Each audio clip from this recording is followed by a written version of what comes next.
Okay, so we have Adam in the studio today to do a real life reaction. I think Adam has not seen our video before. So we have recently went onto the streets of Singapore and conducted a street interview asking Singaporeans about what they think about retirement. But before we go into the reaction proper, just wanted to ask for yourself, when was the first time you actually come into contact about this idea of financial literacy, and who had the greatest impact of your journey thus far? When I was actually pretty young, probably in my early 20s, I read a book called The Millionaire Next Door. In this book, he talked about how people had this misconception that millionaires, they like to splurge and live luxuriously. But what he found is that most millionaires actually are very value-oriented people. They're very simple people, but they actually have very high net worth, and they are actually able to have enough passive income to fund their expenses. And so I learned at a young age that you want to be financially free. It doesn't happen by chance. You don't wake up one day and say, I'm financially free. But it happens because you made a choice and then you save diligently for years and you compounded it through investing. So I realized that I have to start as early as I can. So in my early 20s, I started to budget every single thing that I spent on and started investing. So, hearing from your journey, you started thinking about this idea since your early 20s. Were there any pivotal moment of, like, say that I want to be rich or I want a certain net worth goal amount when you were doing the planning? No, even before that, I still remember when I was in, I think, primary school. Okay. When the teacher was teaching in class, Right. I would be drawing name cards and I put, Adam Khoo, entrepreneur. Okay. And then I'll write down things like, I'm going to have how many million, stuff like that. Right. And remember the first movie that inspired me was actually Pretty Woman. Okay. This was back in the 80s, right, where I saw Richard Gere coming in and then he had all this money and power. So I don't know, since I was young, I've always wanted to be very, very wealthy since I was like in primary school. So, compared to back then and now, like in your 50s, did the term retirement actually change its meaning, or has it morphed into something for you? Initially, I set this goal when I was a teenager. I said I want to retire by 30 years old, stuff like that, right? And then over time, I realized that that's the wrong word. Because the moment you retire, when you say the word retire means you don't do anything. And the moment you don't do anything, you probably will get dementia and die very early, right? Okay.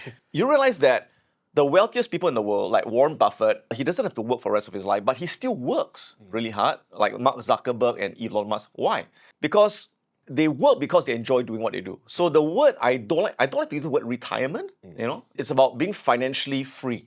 So financially free means you can choose not to work and maintain your lifestyle, but you still work because you enjoy doing what you do. Yeah, so I prefer to use that term. Okay, so on that note about being financially free, let's, I think, take a look at our recent street interview and see what Singaporeans have to say about this whole retirement topic.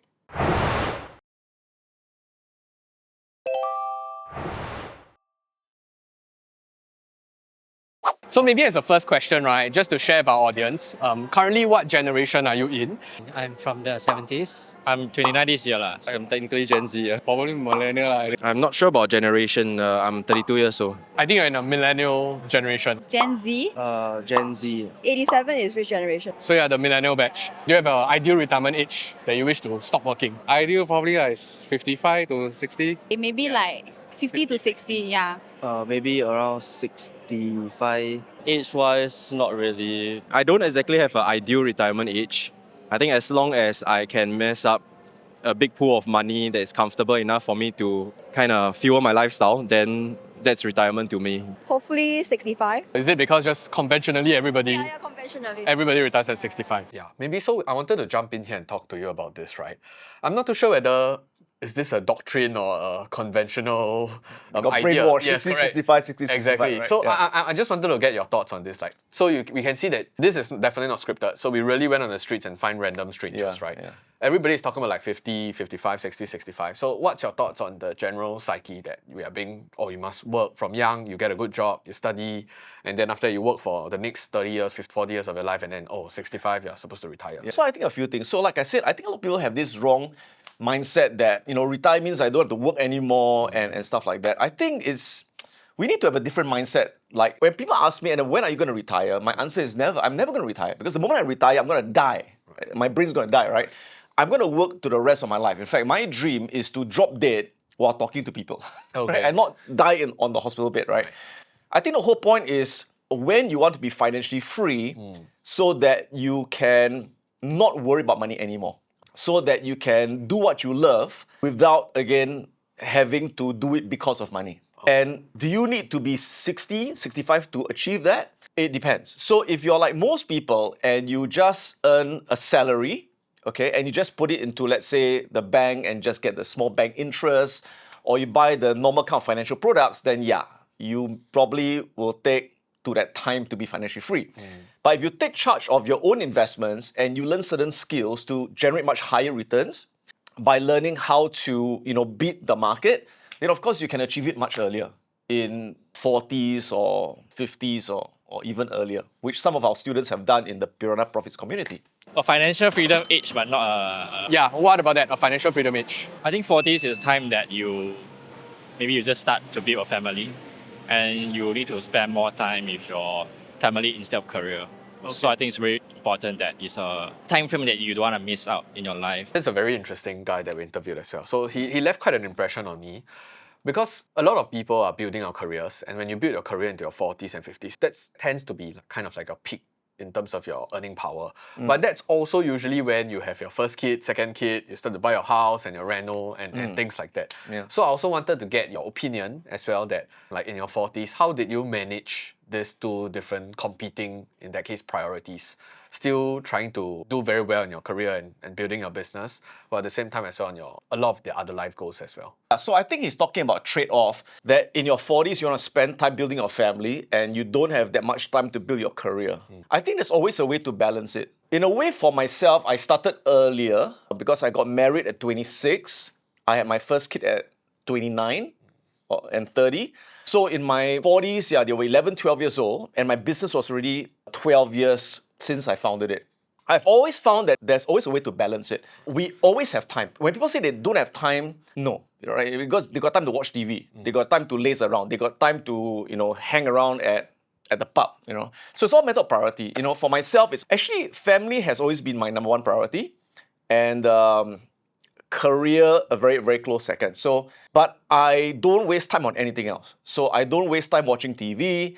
So when you focus on that, there is a time. And since I was young, I would always attempt to spend a lot less than I earn.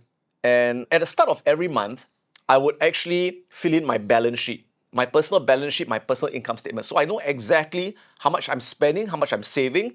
And by doing that, I'm always able to make sure that I have got enough to invest and grow, at the same time take care of my family. Right. I think also the importance here, or at least the nuance here, is more about having that option, right? If you want to continue building your career or building your business, you can, rather than being forced into the position that, you don't have a choice and you definitely have to trade off your family because you have a lot of dependents, you have a lot of mouths to feed. Yeah. But at the same time, you have to keep bringing in the income. There's always a balance. In fact, I would say that it's easier today than in the past. Because now you can do a lot of things online. You can run your business online, you can create multiple income streams online, and your family can be there with you. Right. Whereas in the past, there was no online. So now it's easier today than in the past. Maybe counting like from a monthly income perspective, when you retire at 65, what's your ideal number that you need in terms of income? Maybe around 5K. If I want to live like a luxury life, then maybe around 4-5K. If not, you want to live like a normal average life, then maybe around 2K. So if I'm not gonna sort of inflate my lifestyle, then I think 1.8K to 2K is sufficient for me. If you were to typically live in HDB or PTO, right, 4,000-5,000 a month. So just wanted to also ask Adam yourself, in terms of lifestyle and how much are you spending on a monthly basis, if you don't mind. Seems like the range is looking around $2,000 to $5,000 in terms of ideal income. What about yourself? What's your... Personally, I'm a very frugal person. You've been with me for a while, right? So I myself, I don't actually drive a car anymore, right? I take Grab everywhere, although my wife has a family car. I don't like fancy restaurants. I eat very simply. I prefer hawker food. I dress pretty simply, right? So here's the irony. If I was alone, I had no family, I could live on actually 2K a month, seriously, right? But I can tell you that because I have a lot of dependents, including my in-laws and my parents and my wife and kids, my expenses a year is close to $1 million a year, right? Right. And I'm not complaining. In a sense, I guess I'm privileged that I can look after so many people. But it goes to show you that sometimes you yourself could be frugal, all right? But sometimes, you can't control everything in life. You may have very dependent in-laws or parents that have financial or health issues. You just got to take care of it, right? And maybe just to share with you, you can take a look at this. So this is a recent financial wellness index survey by OCBC, where they outline the different characteristics of a typical Singaporean journey, how much money they need for each individual lifestyle. In what bucket do you look forward to retire in next time in the future? I mean, I would shoot for at least having B, but if possible, obviously C is like Right. very comfortable. Right. Yeah, I prefer lifestyle B. Probably B lah. If you talk about like being single and alone, definitely can be a lower. But if you're talking about like having a family, that's still obviously B and C is about the range, right? I believe that somewhere around B, lifestyle B. Somewhere in the middle, because I am living in a private estate, yes, but we don't own a car. Okay. And we don't have a domestic helper. So there are some cost savings here and there, I Right. suppose. Yeah. This one, A. Yeah. You're okay with lifestyle A. Okay, so that's good also because if your expenses are low, means that you can retire a lot earlier. I'm not too sure whether because when given 3 choices, people always try to pick the middle they one. pick the because middle that's one. safe. Yeah. Truth be told, I think when I was asking this amongst our colleagues as well, in a very, very, let's say a private conversation, people always want like to strive for the best, right? If we are able to, we can, and we feel that our capabilities can. Of course, we want to stay in a private estate, have a car, travel to Europe twice, 3 times a year, and things like that. Yeah. If you were to do a reflection or understand this current breakdown, what are your general thoughts about this 3 different lifestyles? Yeah, I think that it's pretty spot on. So based on a survey, I think is that the frugal lifestyle is about 2,000, 2,000 plus, right? yeah. And the mid one is about 3,004, yeah. and the high one's at 6,000. I think it's about there. This is per head. I think it's pretty spot on. Okay. And I always tell people that there's no right or wrong. Whatever makes you happy. Like some people say, Adam, you can afford to buy the most luxurious car. Why don't you buy it, right? It's because it doesn't make me more happy. When I was younger, I enjoyed sports cars and all that. I did have all the sports cars when I was young. Then as you grow older, you find that it doesn't interest you anymore. You're interested in other things. Now, for myself, I'm willing to spend on travel. That's something I'm willing to spend on. Because to me, once I reach a certain age, I realized that I rather spend on experiences than material goods. So when it comes to experiences like my family traveling and the best hotels, the best airline, I'm willing to spend on that. But you ask me to buy like some bag or some shirt that's a few thousand, I say, what's the point? So whatever makes you happy, I think that's the whole thing. Also, just wanted to share, right? Have you heard of this financial planning rule called the 4% rule? No. No.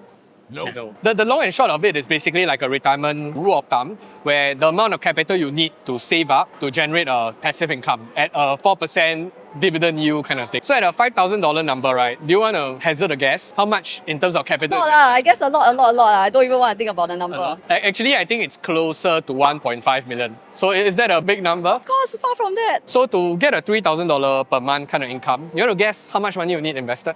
1.5? 1.5 million. So actually at 3,000, you only need $900,000 to retire earlier. 500? 500, it's actually 1.2 mil. So a good rule of thumb is every 300,000 capital gives you 1,000 per month. So you just multiply that by 4 is 1.2 million. So Adam, have you heard of the 4% rule before? I have heard of it. What's your thoughts on how? More or less, it's around there. Of course, I use a more sophisticated way to plan my own financial freedom, but this is a good rule of thumb. So you take your annual expenses that will make you happy and you multiply it by 25. All right, so that gives you the amount that you so-called need to be financially free. It's about that, yeah.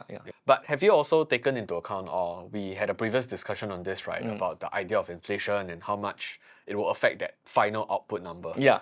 So one thing to bear in mind, so like this guy who says that I would like 5,000 a month. Yes. Okay, but that's 5,000 today. Right. Okay, but if he retires in 20 years, to have a 5,000 lifestyle today will no longer cost 5,000 in 20 years because everything will be more expensive. The char kway teow, the Grab and all that, right? So if I'm not wrong, okay, if your lifestyle is 5,000 today, in about 20 years, it's going to be close to 10,000. Depending on the inflation rate, correct. But to be conservative, it'll take 10,000. So this guy who says I need 5,000, he needs 10,000 in 20 years. Right. Okay, so 10,000 in 20 years means 10,000 a month means 120,000 a year in income. He needs that. So you take 120,000 times 25. I think it's closer to about 3 million. So he needs about 3 million. Yes. So always remember to take into account the inflation part of it. Yes. Okay, maybe also just to share, we have did some of the numbers, right? So at the back end, I think assuming the inflation rate to be between 2 to 3%, so maybe you can show our chart in post editing that at 10 years, 2% it's a 1.22x factor. For 3% it's a 1.34x. Then for 20 years, 2% is a 1.5x. For 3% is 1.8x. And for 30 years, that's when the numbers start to get a bit crazy. So at 2% inflation, 1.8x. At 3% inflation, is at 2.4x. So in 30 years' time, assuming that there's a 3% inflation rate, that 5,000 could very well be closer to like 12,500 Yeah. instead. Don't forget, this is per head. Right. If your parents are still around and they need your help to support them financially, or your in-laws, then it's going to be a lot higher than that. Yeah, you have to take that account. Just a side cheeky question, right? Do you think saving money alone is enough to stay in such an expensive city like Singapore? Usually no lah. You need to earn. Right. You need to earn it. Okay. Oh, definitely not. No. No. No, it's not. You need to invest. Definitely not. So everybody say not enough to just save money in Singapore. Do you agree? If somebody that doesn't bother about like investing, looking into the markets or planning for retirement, do you agree? There's no way you can be financially free in your early years. There's no way. Right. So remember that if you want to be financially free by your 50s or 60s or earlier, there are only two ways. Number one is you save more. Number two, you get a higher rate of return on your savings. And like what a lot of them said, saving more is more challenging, right? But I think increasing your rate of return is more possible for most people because it's a skill that you can learn. Right. If you have a high income, yes, right, not going to deny that. But if you're going to be like a regular person, obviously your lifestyle is going to be very, very minimum, right? You're going to have to live like the frugal life. Yes, you can achieve that as well. But if you look into more into like better choice for your family, then obviously it's not enough. Actually, let me make a point here, right? So some people say that investing is risky. And the answer is yes, investing is risky if you don't know what you're doing. In fact, everything in life is risky if you don't know what you're doing, right? Swimming is risky if you don't know how to swim. But if you know how to invest intelligently, if you know how to invest safely, it's like what we teach, invest in consistently profitable businesses, diversify, buy undervalue, all that, then investing is relatively safe. And I tell people that the irony is that the riskiest thing you can ever do for yourself and for your family is to not invest. That's the riskiest thing. Because if you don't invest, then it's a guarantee that 10, 20, 30 years from now, if you can't work anymore or you don't want to work anymore, you don't have enough wealth saved to finance your lifestyle because everything is going to be 2-3 times more expensive. So in other words, I tell people that we have no choice. We have no choice. We have to invest in order to beat inflation and to guarantee that we have enough to be comfortable in 10, 20, 30 years. Remember, you're assuming that we have a choice of when we want to retire. But sometimes the world may not give you a choice. With this whole AI thing going on and AI and robotics, now they're going to start robo-taxi trials. So that means in 10 years, all Grab could be driven autonomously by robots. That means there's no more Grab driver around anymore. So where are these people going to go to get jobs, right? So you never know. Your job, whether you're an accountant or lawyer or Grab driver, could be obsolete in 10 years. So you never think that you have a choice. You may not have the choice. You may not have a job. So you have to make sure that you have enough passive income from your assets in case that happens earlier than you expected.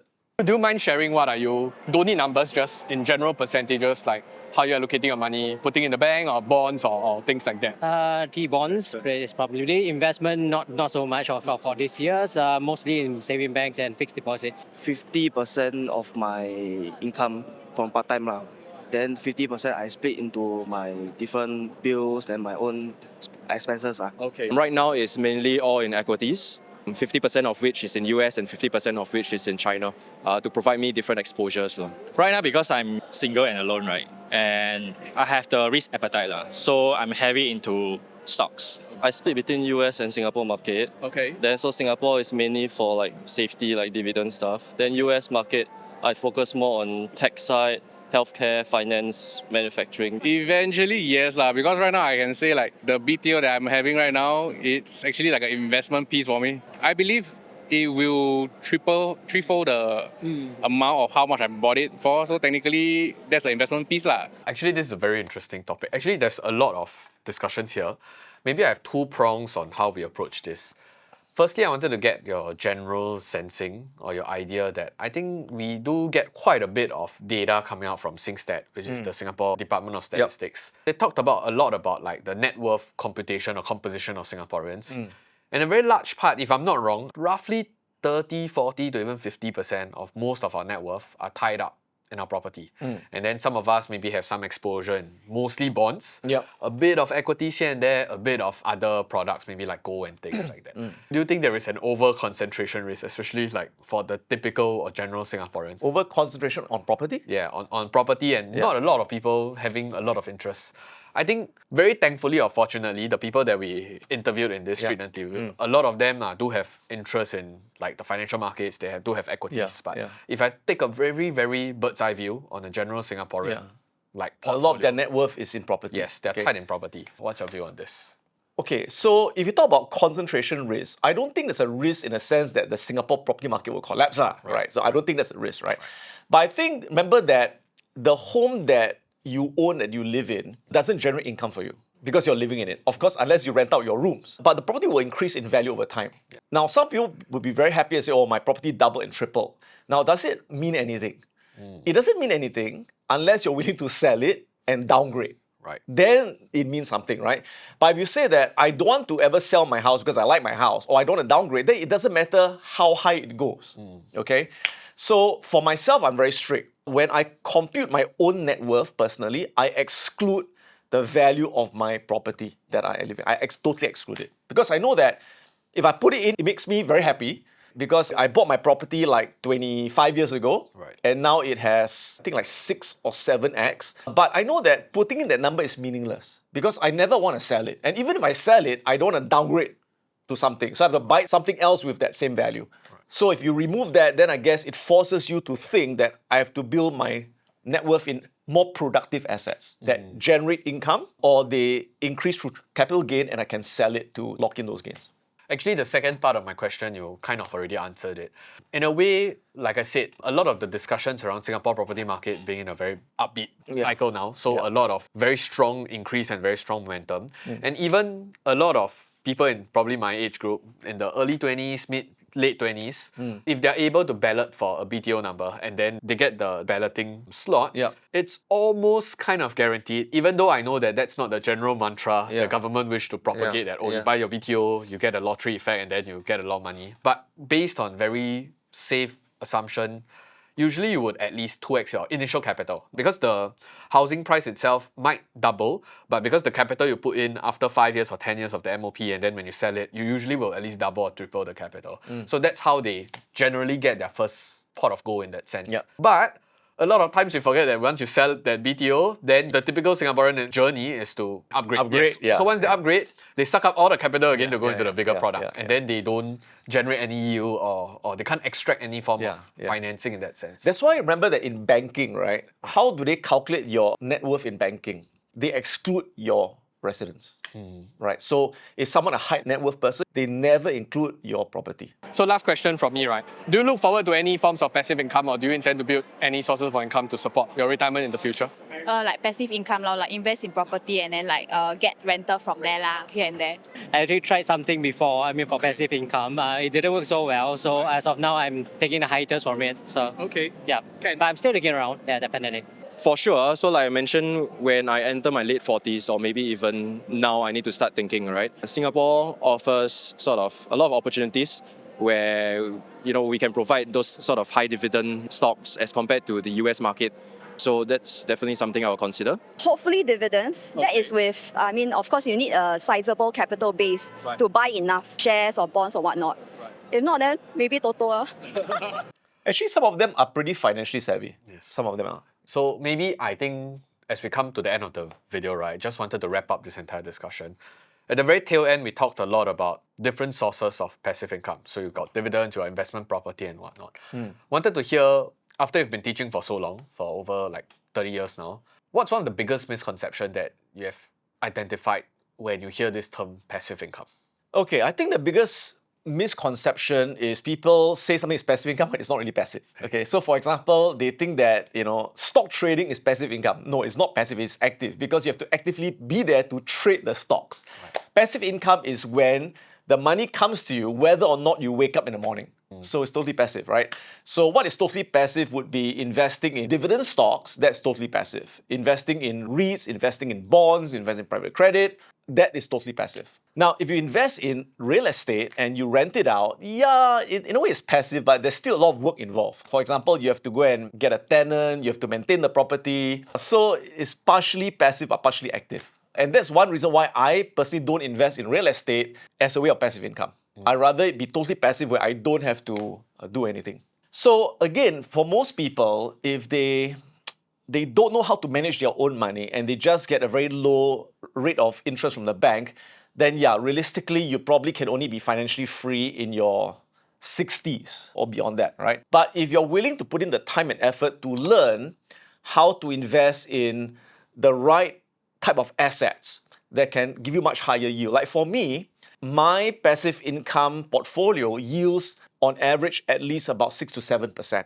And my capital gain portfolio grows over 20% a year over the long run. And if you're able to achieve that with the right kind of lessons, yeah, you can achieve financial freedom a lot earlier, in your 40s, 50s, or even earlier. Some of our students have even done it in their late 30s. But you have to be willing to put in the time to learn it and to take action today. So that's why one of the things I've created recently is the Income Investor course, where I teach people how I built my dividend income portfolio over the years and how they too can also invest in the highest quality income assets. That includes bonds, private credit, REITs, and high quality dividend stocks.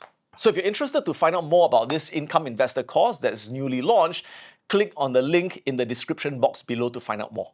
With that, thanks Adam for coming into the studio. All right, thank you.